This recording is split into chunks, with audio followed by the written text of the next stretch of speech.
नमस्कार, मी मयुरी आणि आपण पाहत आहात 7 स्टार न्यूज. मी आता म्हटल्याप्रमाणे अगदी 4 दिवसावर निवडणूक येऊन जमलेली आहे. आम्ही सगळेजण तुम्हाला आवाहन करण्यासाठी फिरतो आहोत की भारतीय जनता पार्टीच्या उमेदवारांना कमळ चिन्हासमोरचं बटन दाबून विजयी करा. आणि जसे संग्रामभाऊ देशमुखांनी मगाचा तो पगाची फाईल आहे का प्रगतीची तुमची, आणि संग्रामभाऊ देशमुखांनी जसं जिल्हा परिषदेचा अध्यक्ष असताना उत्तम काम केलं. मी त्या गाडीत त्यांचं वाचत होतो. जिल्हा परिषद सांगलीला मिळालेले पुरस्कार एवढं जरी पाहिलं तरी तुम्हाला असं वाटेल की पुन्हा भारतीय जनता पार्टीची सांगली जिल्ह्यामध्ये सत्ता यायला पाहिजे. जिल्हा परिषद पंचायत समिती या स्थानिक स्वराज्य संस्थांमध्ये प्रतिष्ठित मानला जाणारा यशवंत पंचायत राज पुरस्कार महाराष्ट्र राज्यात प्रथम क्रमांकाचा सांगली जिल्ह्याला मिळाला. स्वच्छ भारत अभियान अंतर्गत हागणदारी मुक्त जिल्हा परिषद सांगली देशातील सर्वोत्कृष्ट प्रथम क्रमांकाचा पुरस्कार देशाचे स्वच्छता दूत अमिताभ बच्चन व केंद्रीय मंत्री अहलुवालिया साहेब यांच्या शुभास्ती मिळाला. दिव्यांग म्हणजे अपंग अभियानासारखे अभियान जिल्हा परिषद सांगलीने संग्रामभाऊ अध्यक्षांना राबवली. त्याची दखल देशाचे पंतप्रधान मोदीजी व त्यावेळेचे यशस्वी मुख्यमंत्री देवेगौडनी घेतली. जिल्ह्यात एका दिवसात 36,761 दिव्यांग रुग्णांची नोंदणी केली गेली. झिरो पेंडन्सी सारखे अभियान राबवून सर्व प्रकारचे अर्ज निकालात काढले गेले. याची दखल महाराष्ट्र सरकारने घेतली. बंद पडलेले आदर्श शिक्षक पुरस्कार, आदर्श ग्रामसेवक पुरस्कार, आदर्श शाखा अभियंता पुरस्कार सुरू करून गुणवंताचा गौरव करण्याचे भाग्य लाभलं. भारतीय जनता पार्टीच्या माध्यमातून 17 साली जिल्हा परिषद अध्यक्ष झाल्यानंतर पलूस कोडेगाव मतदारसंघासाठी मला आधी चुकून वाटलं की 67 कोटी आहे, तर नाही, 673 कोटीचा निधी मंजूर करून आणला. वाढपी ज्याचा त्याच्या ताटात जास्त. जिल्हा परिषद अध्यक्ष संग्राम भाऊ त्यावेळी कडेगाव पलूसमध्ये त्यांनी मोठ्या प्रमाणात निधी आणला. वैयक्तिक योजना, सायकल, घरे, पिठाची चक्की, शिलाई मशीन, पिकोफॉल मशीन, दिव्यांग साहित्य, चष्मे, ऑपरेशन इत्यादी माध्यमातून 24,583 लोकांना वैयक्तिक लाभ मिळवून दिला. हे सगळं पाहता आपल्या सगळ्यांना हे वाटत असेल की आपल्याला भारतीय जनता पार्टीचाच एखादा नेता हा येणाऱ्या जिल्हा परिषदेचा अध्यक्ष केला पाहिजे. तो जिल्हा परिषद अध्यक्ष व्हायचा असेल तर आपण ज्या 2 जिल्हा परिषद मतदारसंघातले नागरिक, कार्यकर्ते, नेते, मतदार आलो आहोत, त्यांनी ठरवलं पाहिजे की ह्या 2 ठिकाणी दोन्ही जिल्हा परिषद आणि 4 पंचायत समित्या लागल्या पाहिजे. आता दुपारची वेळ असताना तुम्ही आला त्याचा अर्थ तुम्ही मतदान करणारच आहात. पूर्वी जसं अटल बिहारी वाजपेयीच्या सभेला 1 लाख लोक यायचे, मग तो 5,000च मिळायचे. आम्ही म्हणतो का असं झालं, तर लोक अटलजींना बघायला आले होते. तर आता अशी स्थिती राहिली नाही आहे. तुम्ही सगळेजण भारतीय जनता पार्टीचं मतदार आहात, मतदाराला आलेला आहात. मग तुम्ही का आलात, तर तुम्ही काही मुद्दे घेऊन पुढचे 3-4 दिवस घरोघर जायचे. आपल्या मनात द्विधा असेल थोडीशी, ती संपवायची आहे. आणि घरोघर जाऊन नातेवाईक, भाऊबंद, मित्र, नोकरीतले सहभागी, व्यवसायातले ग्राहक अशा सगळ्यांना भारतीय जनता पार्टीच्या कमळावर बटन दाबण्यासाठी आवाहन करायचे. कारण मी जिल्ह्याचा पालकमंत्री आहे. रोज रात्री मला रिपोर्ट करावा लागतो प्रशासनाने काय स्थिती आहे. ती पार्टी म्हणून करावी लागत नाही, पण प्रत्येक मतदारसंघात काय आहे बाबा, कुठे ते काही तट्टा बकेटा नाही ना. त्यातला काल रात्रीचा रिपोर्ट हा भारतीय जनता पार्टी 61 संख्येच्या जिल्हा परिषदेमध्ये 32 जागा मिळाल्या तर विजयी होईल. तर आता ती संख्या 34 दाखवते आहे की भारतीय जनता पार्टीचे 34 जण विजयी होतील. आता निवडणुकीत शेवटचे 5 दिवसच महत्त्वाचे असतात. इकडचं इकडे होतं, इकडचं इकडे होतं.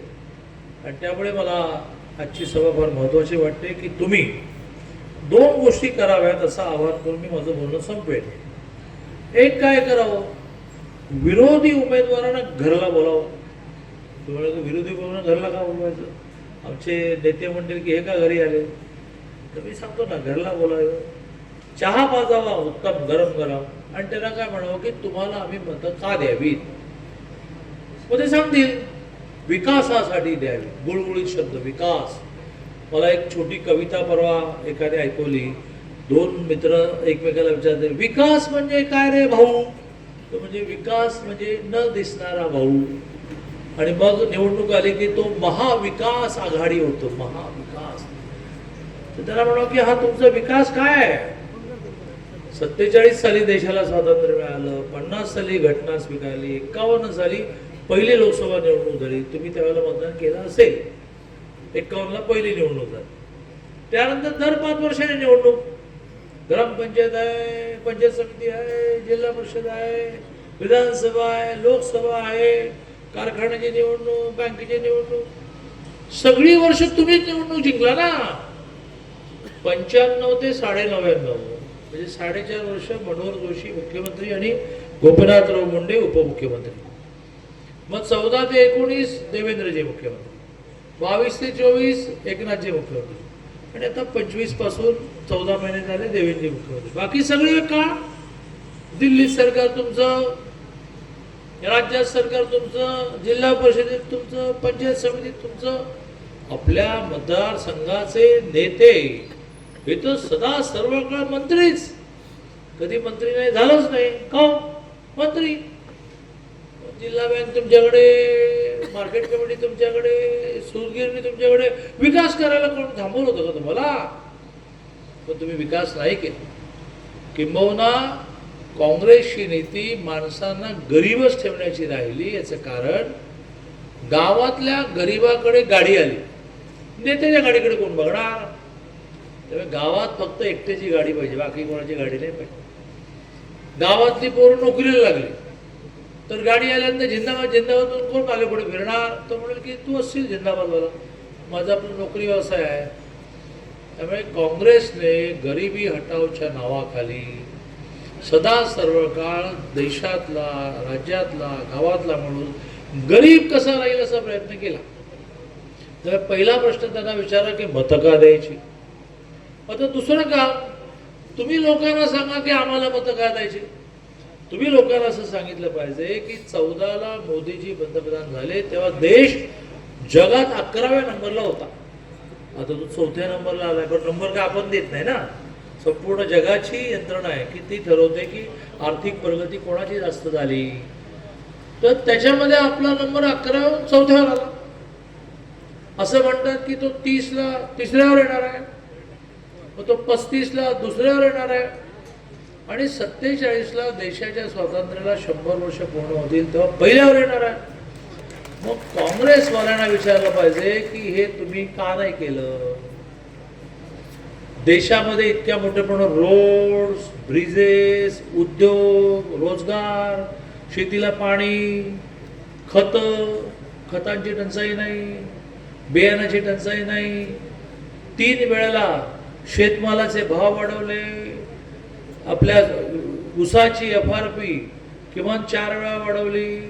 शेतकऱ्यांना बिल देता यावं म्हणून कारखानदाराला साखरेचा भाव इतिहासात पहिल्यांदा, साखरेचा भाव कधी ठरवला गेला नाही. 3100 भाव ठरवून दिला की 3100च्या खाली विकायची नाही. त्यामुळे त्याला पैसे मिळाले, तो बिलं देऊ शकला. इथिनॉल आणलं की ज्यामुळे कारखान्यांची नफेखोरी वाढली. ती नफेखोरी वाढल्यामुळे बिलं मिळायला लागली. हे सगळं 14च्या आधी का नाही झालं?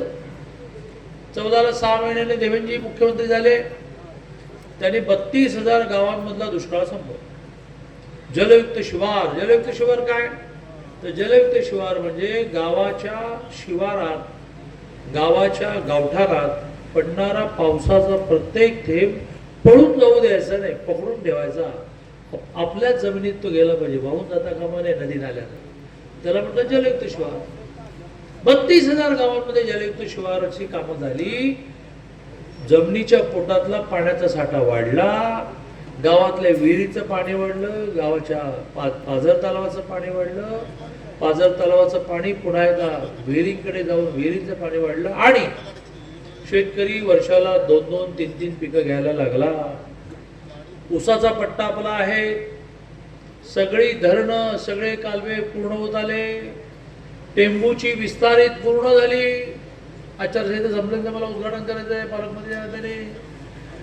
म्हैसाळची विस्तारित 4 महिन्यांनी पूर्ण होणार आहे. जत पासून पुढे पार मंगळवेढा सांगोल्यापर्यंत पाणी गेलं. लोक बागायती करायला लागले. लोकांचा माल, डाळिंब, द्राक्ष ही विदेशात जाण्यासाठी मोठ्या प्रमाणावर चांगल्या ट्रान्सपोर्टच्या व्यवस्था उभ्या राहिल्या. जवळचं कोल्हापूरचं विमानतळ आता होणार आहे. सांगलीमध्ये 3 हेलिपॅड होणार आहेत. हे सगळं 14च्या आधी का नाही झालं? बरोबरीने हे सगळे रोड, मेट्रो, ब्रिजेस होण्याच्या बरोबरीने मोदीजीने माणसाच्या विकासावर भर दिला. 11 कोटी लोकांना गॅस कनेक्शन दिली, 7 कोटी लोकांच्या घराला संडास दिले, 3 कोटी लोकांची पक्की घरं झाली, 2 कोटी लोकांच्या घरी वीज आली. मोठी मोठी यादी आहे. आणि त्यामुळे एका बाजूने विरोधी उमेदवारांना विचारा की तुम्हाला मतं का द्यायची, आणि आपण लोकांना सांगा की आम्हाला मतं तुम्ही का द्यावीत. मी 2 आकडेवारी सांगून माझं बोलणं संपवणार आहे. कारण आकडेवारी माणसाला अरे असो इतकी शेतकरी सन्मान आहेत. शेतकऱ्याला दरवर्षाला 12,000 रुपये मिळतात बी बियाण्यासाठी आणि खतासाठी. 6,000 रुपये मोदीजी देतात, 6,000 रुपये देवेंद्रजी देतात. आपल्या जिल्ह्यात देशात 9 कोटी शेतकऱ्यांना वर्षाला 12,000 मिळतात. आपल्या जिल्ह्यामध्ये 3,86,196 शेतकऱ्यांना नियमितपणे दरमहा 12,000 रुपये मिळतात. आपल्या तालुक्याचे काढले तर पलूसचे वेगळे आणि कडेगावचे वेगळे 40-40,80,000 शेतकऱ्यांना. म्हणजे आकडे सांगत नाही, पालकमंत्री आहे, सगळं साईटवर आहे. पुढच्या आठवड्यात नाश्ता करायला या, तर सगळं साईटवर काढून दाखवतो. 80,000 लोकांना आपल्या या 2 तालुक्यामध्ये म्हणजे या विधानसभेमध्ये वर्षाला 12,000 मिळतात. मुख्यमंत्री माझी लाडकी बहीण महाराष्ट्रामध्ये 2,42,00,000 महिलांना मिळतात. त्याच्या आधी हे शेतकऱ्यांचे पैसे आपल्याला 21 हप्त्यामध्ये 2100 कोटी मिळाले. आपल्या एकट्या जिल्ह्याला 2100 कोटी. मुख्यमंत्री माझी लाडकी बहीण महिन्याला 1,500, 2,42,00,000, दरमहा 4,000 कोटी, वर्षाला 48,000 कोटी. देशातली निम्मी छोटी राज्य अशी आहेत की ज्यांचं बजेट 48,000 कोटी नाही. गोव्याचं नाही आणि आपल्या छत्तीसगडचं नाही. त्या राज्याच्या बजेट इतकी एक योजना मुख्यमंत्री माझी लाडकी बहीण, ती आपल्या जिल्ह्यात किती मिळाली? 6,99,976, म्हणजे 7 लाख महिलांना दर महिन्याला 1,500 मिळतात. आपल्या 2 तालुक्यामध्ये कडेगावला 37,739 जणींना, पलूसला 40,661 जणींना, म्हणजे हेही आपल्या विधानसभेमध्ये 80,000 महिलांना दरमहा 1,500 रुपये. आता हे 80,000 शेतकरी ज्यांना वर्षाला 12,000 मिळतात, या 80,000 आमच्या ताया, मुख्यमंत्री माझी लाडकी बहीण 80,000 मिळतात. या मतं बीजेपीला देतील की नाही देतील, त्या देण्यासाठी तुम्ही जायला पाहिजे. आणि 2 नवीन योजना आल्या तर त्यांना सांगायला पाहिजे.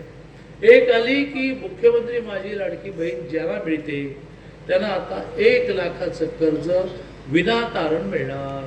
कारण तारण हे 1,500, दरमहा 1,500, हप्ता पक्का मिळणार.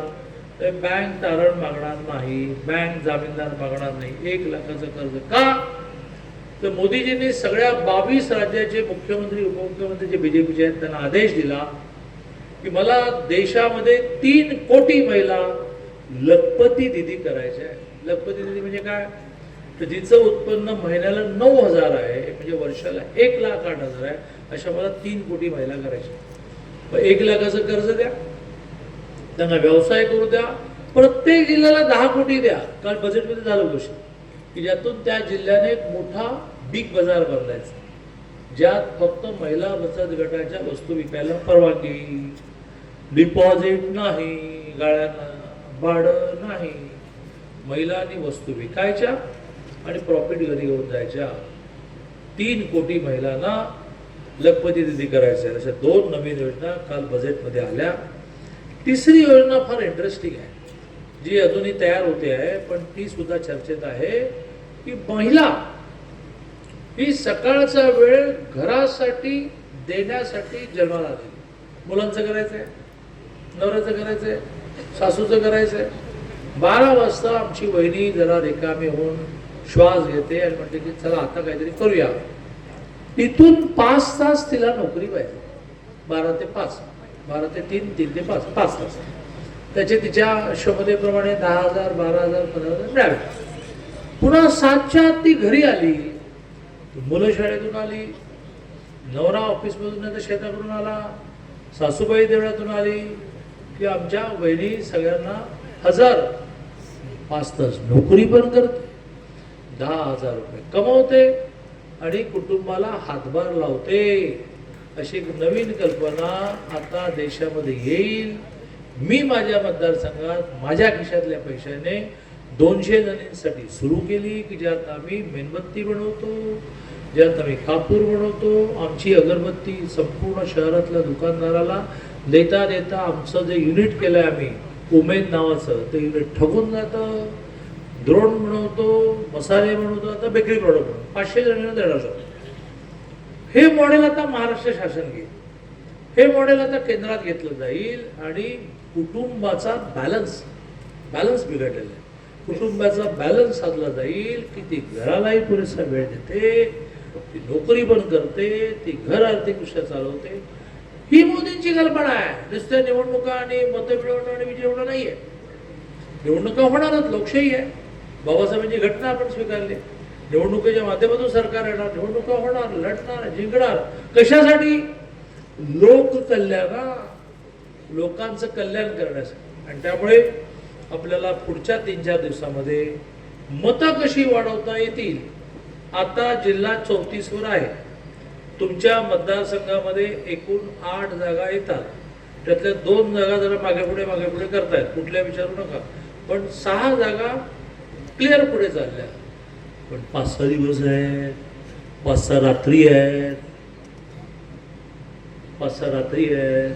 आणि त्यामुळे आपण सगळेजण सतर्क राहून ही जी आपली मेजॉरिटी, ही जी घोडदौड आहे ती चालू ठेवली पाहिजे. ही विनंती करायला मिळालो. पुन्हा एकदा बराच वेळ तुम्हाला उन्हात थांबावं लागलं, त्याबद्दल क्षमा मागतो. माझं बोलणं संपलं.